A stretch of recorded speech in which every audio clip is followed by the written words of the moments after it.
Hi and welcome to a cEDH deck tech video and data tournament statistics about Rograkh and Thrasios, who have been basically taking the spot of the Temur commander of choice, you could say. Which is kind of funny because when people say Temur, people often think of Storm, or maybe Flubs the Fool, and of course Animar Soul of Elemental, a big classic Temur boss. But no, the favorite choice is Rograkh and Thrasios as the Temur option. By the way, I should mention, if you think I sound different, it's because I've been a little bit sick. I feel a lot better now, but my throat is still or my voice is still different from it. Also why I haven't been making so much videos lately. However, the Rograkh Thrasios deck seems to be performing quite well. It is quite popular with 526 tournament entries and an average win rate of 22.88. And when you compare that to, for example, Tivit, it's pretty good. They have more entries and higher win rate, so they are performing better, and the popularity vote is saying it's better too. It is slightly under cEDH Vitalized Captain's performance. She is sitting on 606 tournament entries and an average win rate of 23.29. So cEDH is doing a little bit better than Rograkh Thrasios, but overall they are pretty equal.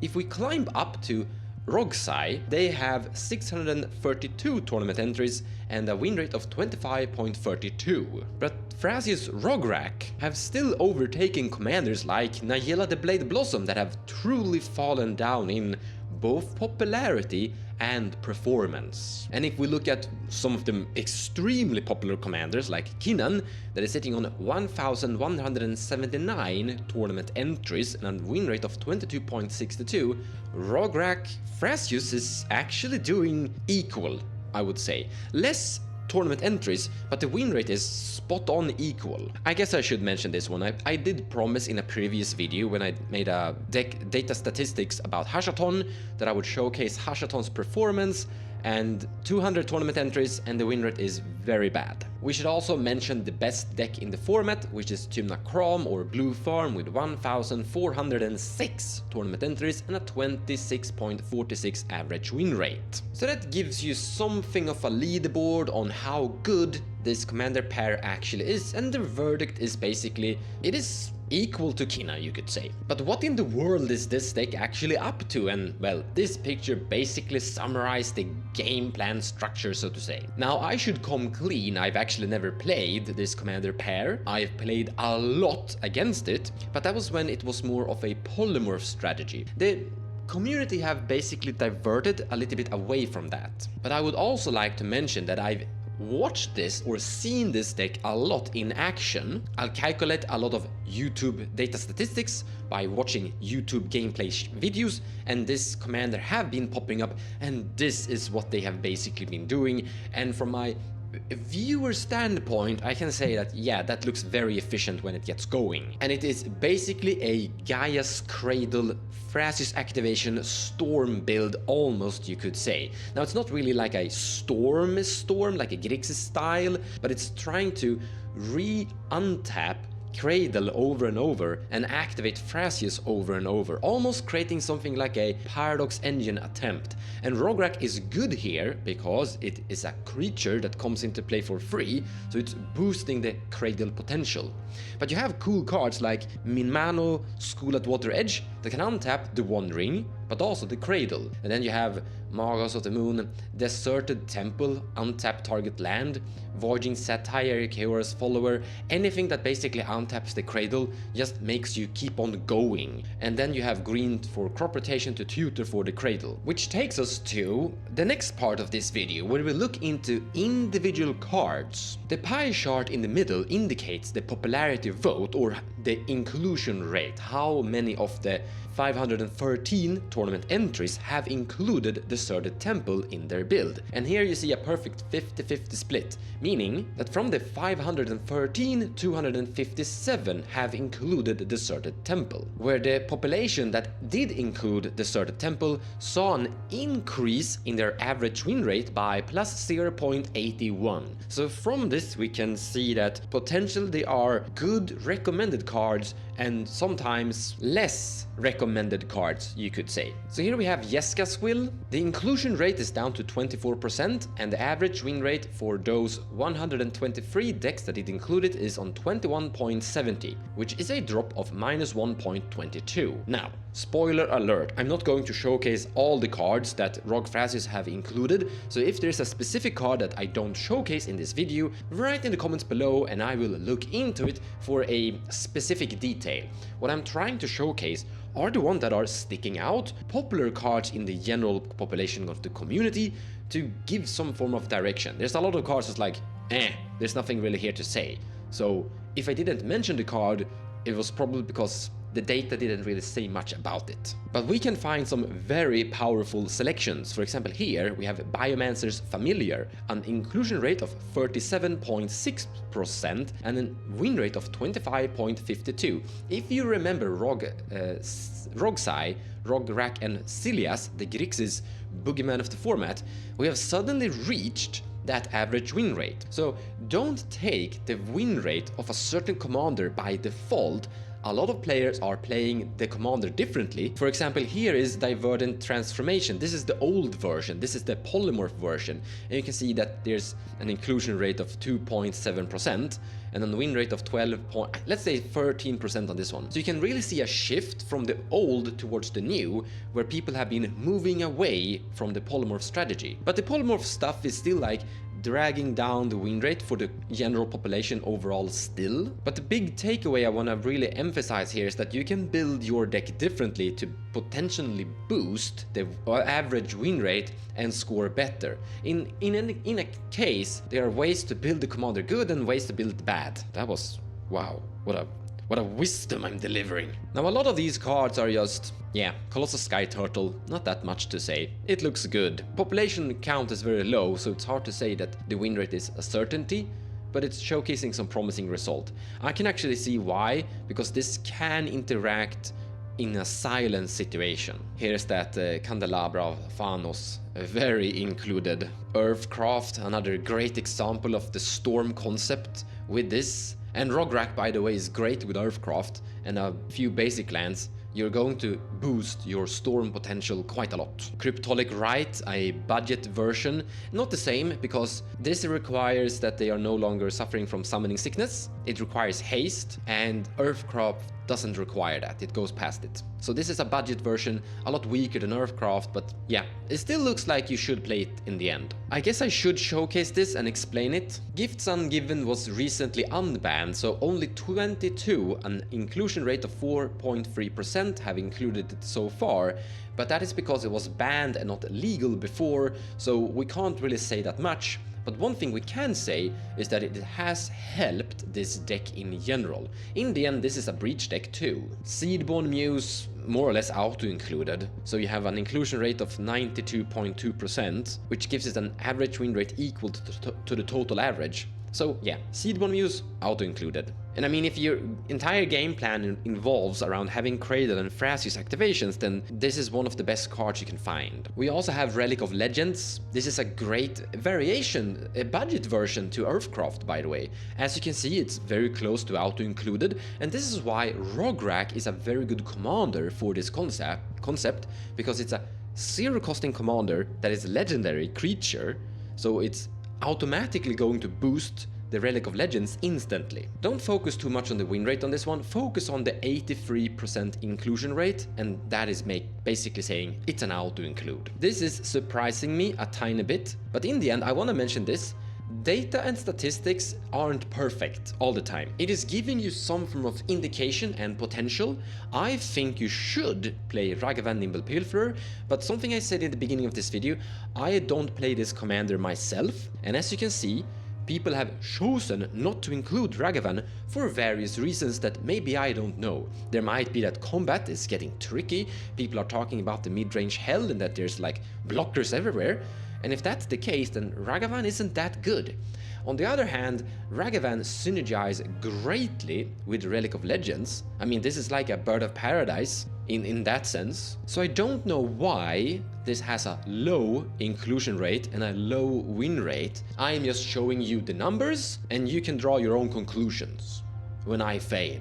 Instead, we have Springhard Nantuko, which was a staple inside Nadu. Now once again, this is that Cradle focus deck that's basically Cradle is your win con, kinda. And this is boosting that a lot. Land farm. Whenever a land enters the battlefield under your control, you may create a token, a 1/1. And with Thrasios activations, this is going to basically snowball. So the more Thrasios activations you make, the more Thrasios activations you can make in the next turn. Which takes us to this one. I've actually seen this one pop up in a gameplay. Whenever you cast a non-creature spell, create a 1/1 colorless soldier artifact creature token. The entire point of this creature is that it's just making tokens. Kinda crazy that tokens are suddenly good inside a cEDH format. Well, when Cradle is a thing, tokens are good. As you can see, the inclusion rate is really small, but I can see why. This is a very unknown card, so some of you might have never really heard of this. But as you can see, the win rate is equal to the total average, so it looks like a card to consider. I mean, it's on point with your concept. And we have to mention Cloud of Fairies. This is an auto-include. When Cloud of Fairies enters, untap 2 lands, so it's a ritual, and it boosts Cradle for the future. This untaps the Cradle. And it actually takes us to potentially the win con, so some people have been using Cloudstone Curio, but as you can see as well, some people have been moving away from that too. It's not seeing the highest auto-include value. For example, Cloud of Fairies is auto-included, while Cloudstone Curio is an option that is also indicating that the win rate is dropping. So once again, I don't know why people aren't playing Cloudstone Curio as much as they in my view should, but there might be a simple explanation or reason why they don't. And I guess the reason could be this. Displacer Kitten, close to auto-included, and it's doing something of the same thing. This is gonna help your Storm enormously. So if you have Cloud of Fairies in play, and you cast that non-creature spell, if you also have your casual Third Path Ironclast, you're creating a token, as well as using Displacer Kitten to flicker Cloud of Fairies, to untap your Cradle, and another land too, so an island or mountain. So what you basically have is like an entire deck that just synergize greatly everything together, that is just snowballing this Cradle activation over and over. And just to make a statement like Expedition Map.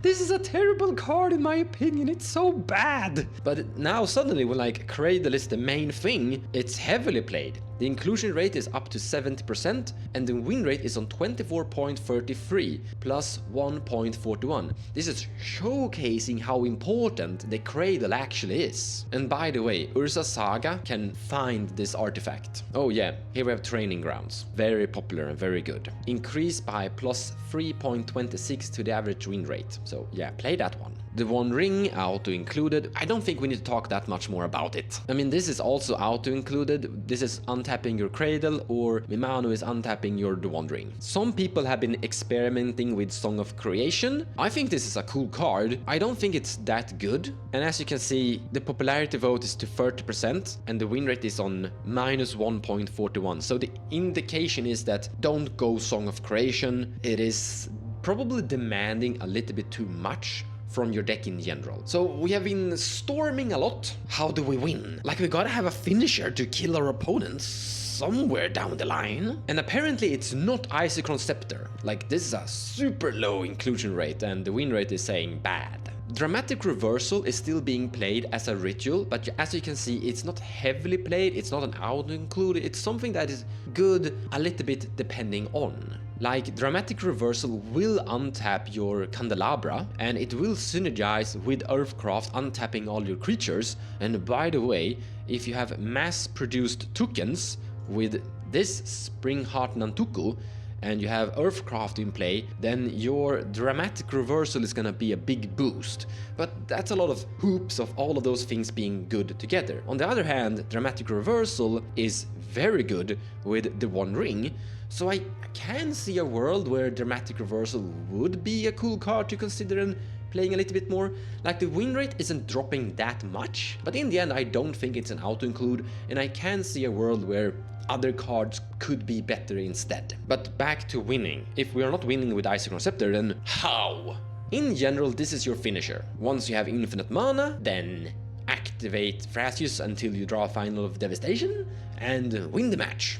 Yeah, but we're not generating infinite mana here. Like all of this Cradle Storm is just creating a lot of mana, it's not going infinite, but you don't need to. Search your library and or graveyard for a creature card with converted mana cost X or less and put it onto the battlefield. Perfect, that's gonna find your Seedborn Muse. If you search your library this way, shuffle it. If X is 10 or more, creatures you control get plus X and haste until end of turn. You don't actually need to have infinite to make Final Devastation and kill all of your opponents. You just need a lot of green mana. And I can think of a way of generating a lot of green mana. Cradle, which is the big thing we're doing with this deck. But also, we are generating a lot of tokens in plenty, in various ways. So even if X is like 10, all of those colorless tokens and all of those insects and that Ragavan, they are still going to punch pretty hard. Like all 1/1s will be 11/11s. So attack an opponent with no creatures at 40 life with 4 creatures and that opponent is dead. So yeah, you can make Retraction Helix and Valley Floodcaller into a combo. And as you can see, Valley Floodcaller is heavily played and Retraction Helix has seen some action,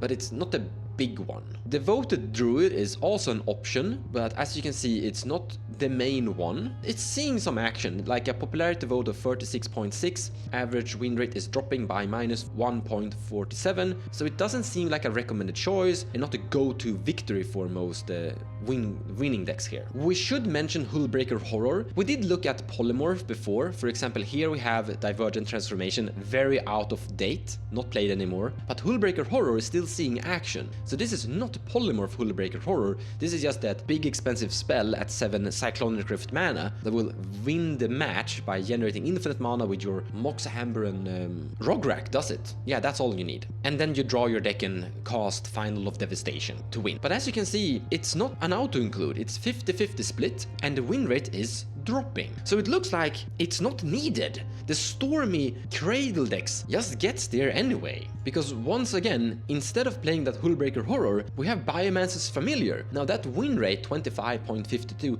gotta come from somewhere. And that is just because eventually you snowball out of control. Now sure, you might not win instantly, but you're drawing into counterspells. And then eventually you have amassed an entire board state of tokens. And, oh sorry, that is Court of Calling. Here we go, Final of Devastation. And you just overrun your opponents. Not going infinite, but big enough. Which takes us to counterspells. So this is the... I've made videos before looking into how many counterspells you should be playing inside cEDH in general.